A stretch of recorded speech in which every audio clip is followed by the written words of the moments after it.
Assalamualaikum warahmatullahi wabarakatuh. Waalaikumsalam warahmatullahi wabarakatuh. Selamat pagi anak-anak. Pagi Bu. Bagaimana kabarnya hari ini? Baik-baik saja Bu. Alhamdulillah. Apakah ada yang belum mengikuti Zoom? Tidak ada. Yang masuk sudah 25 siswa. Jadi sudah mengikuti semua ya. Iya Bu. Nah, baik, sebelum memulai pelajaran, marilah kita berdoa terlebih dahulu. Berdoa mulai. Berdoa selesai. Nah, apakah ada yang tahu kita akan belajar apa hari ini? Tidak. Belum ya? Hari ini kita akan belajar tentang perubahan lingkungan.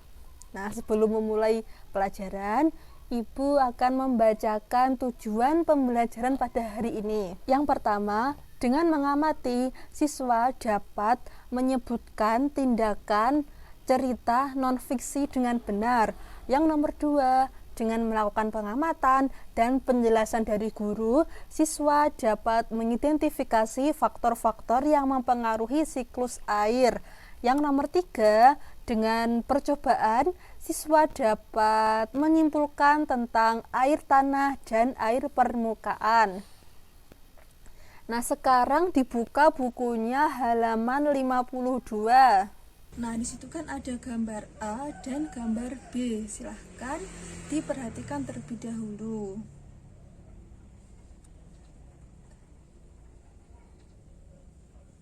Sudah ya? Nah, sekarang Ibu mempunyai pertanyaan. Dari gambar A dan B, menurut kalian apa yang terjadi? Atau apa perbedaan dari gambar A dan gambar B? Ya, coba Cindy. Ya, betul sekali. Jadi, gambar A itu pemandangannya terlihat sejuk dan pepohonannya juga banyak. Sedangkan yang gambar B itu terlihat gersang sampai tanahnya itu retak-retak. Selanjutnya adalah dari gambar A dan B, manakah yang memperlihatkan kondisi pemandangan yang indah dan sejuk? Gambar A ataukah gambar B? Ya, betul sekali, gambar A. Nah, pertanyaan selanjutnya adalah, mungkinkah kondisi yang ditunjukkan gambar A bisa berubah menjadi kondisi seperti di gambar B? Ya, mungkin. Nah, apa yang menyebabkan itu bisa terjadi? Ya, apa? Menebang pohon, terus tidak merawat lingkungan, apalagi ya membuang sampah sembarangan. Nah, pertanyaan selanjutnya adalah, mungkinkah di gambar B itu bisa berubah menjadi kondisi seperti di gambar A? Mungkin ya.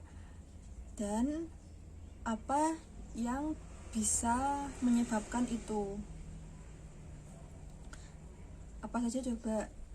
Yaitu menanam pohon kembali, terus merawat lingkungan, tidak membuang sampah di sungai, terus apa lagi?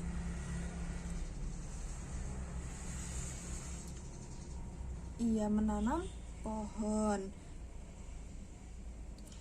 Nah, selanjutnya dan yang terakhir adalah, menurut kalian bagaimana cara kita merawat lingkungan yang ada di sekitar rumahmu dan di sekolahmu?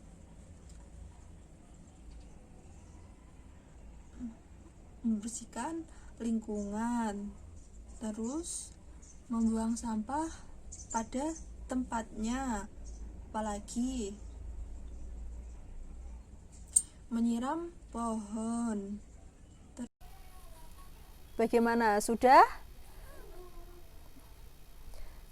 Sudah ya? Nah, di situ kan ada teks tentang siklus air. Nah, mari kita baca bersama-sama secara bergantian ya. Baik, Ibu akan menunjuk kalian. Paragraf 1, coba Nata, silahkan dibaca ya. Oke, sudah. Selanjutnya paragraf kedua. Andi coba. Oke, sekarang paragraf 3. Cindy. Terus paragraf 4. Putra. Sudah? Nah, sekarang paragraf 5. Siapa ya? Intan. Nah, paragraf 6. Mila. Paragraf 7. Sandi. Sudah? Nah, paragraf terakhir adalah siapa ya? Ahmad. Baik, sekarang beri tepuk tangan untuk kita semua. Nah, baik, Ibu akan menjelaskan ya tentang siklus air yang sudah kita baca bersama-sama tadi. Jadi, dalam proses siklus air akan meninggalkan tanah dan akan kembali ke udara. Nah, setelah itu air akan turun lagi dalam bentuk hujan. Air hujan yang mengenai tanah akan masuk ke dalam tanah melalui pori-pori dan celah-celah antara tanah dan bebatuan. Nah, ini dinamakan air tanah atau sumber air. Nah, sumber air ini akan terus ada jika daerah resapannya juga selalu ada. Nah, daerah resapan itu biasanya ada di hutan-hutan. Nah, kenapa ada di hutan-hutan? Ya, betul sekali, karena di hutan-hutan itu pohonnya banyak. Nah, pohonnya banyak ini dapat memperkokoh struktur air. Tapi kita lihat sekarang banyak sekali hutan-hutan yang ditebangi, hutan-hutan yang dibakar tanpa alasan. Akhirnya dibangun perumahan, industri, dan lain-lain sebagainya. Nah, itu akan membuat struktur air juga akan melemah. Nah, apa akibatnya, Bu, jika struktur air itu melemah?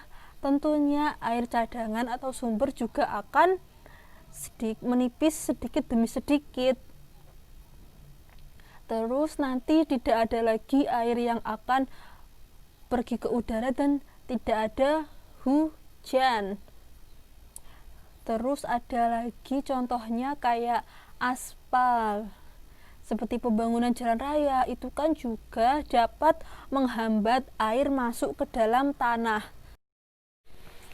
Nah, dari penjelasan Ibu tadi, sebenarnya apa sih yang menyebabkan daerah resapan itu berkurang sehingga sumber air itu menipis? Ayo coba. Iya, Ahmad, apa?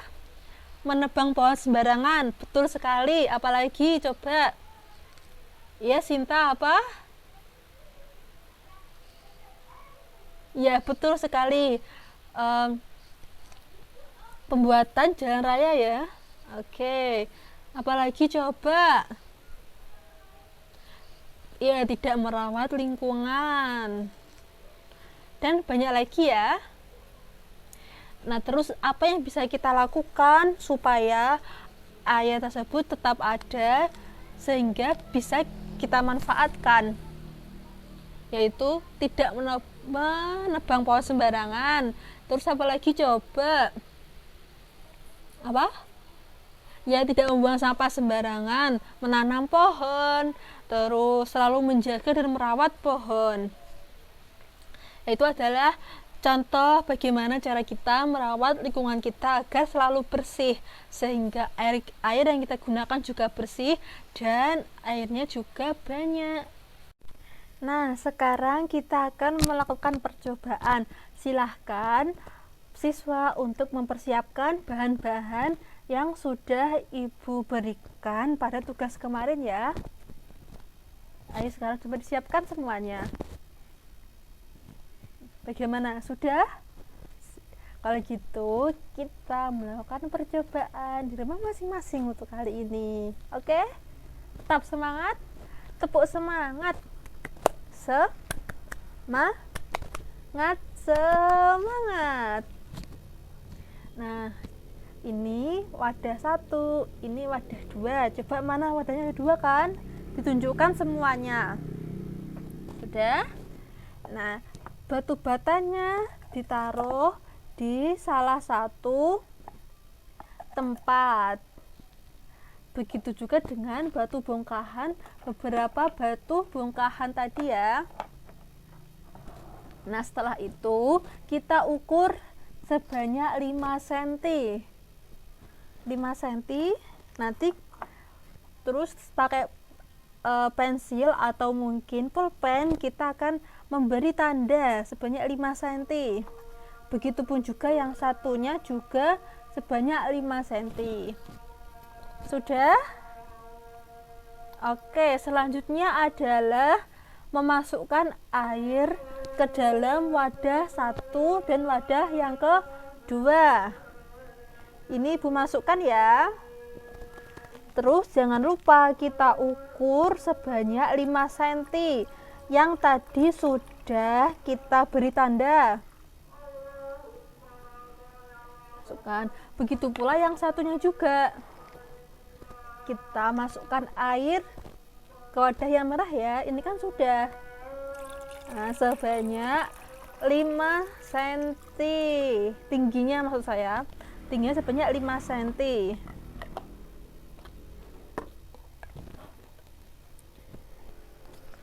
Kita coba ukur. Oke, sudah 5 cm. Ini juga sudah 5 cm.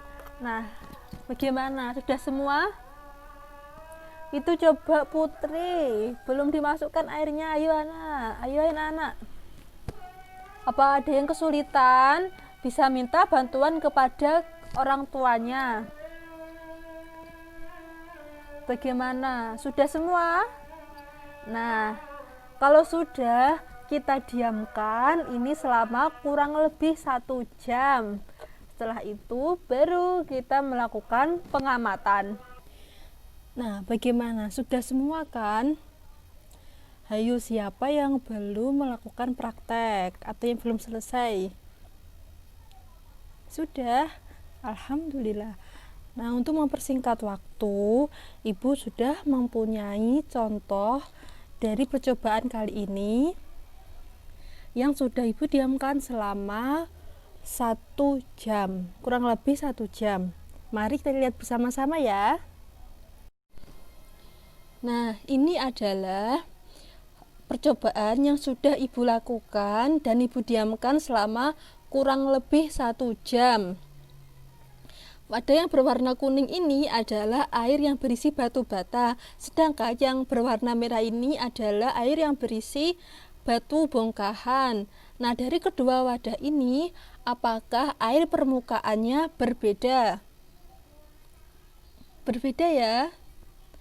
Nah, apa yang terjadi pada wadah berwarna kuning? Apa? Ya, airnya menurun. Sedangkan kalau yang warna merah, airnya tetap. Betul sekali. Sekarang kita hitung bersama-sama menggunakan penggaris.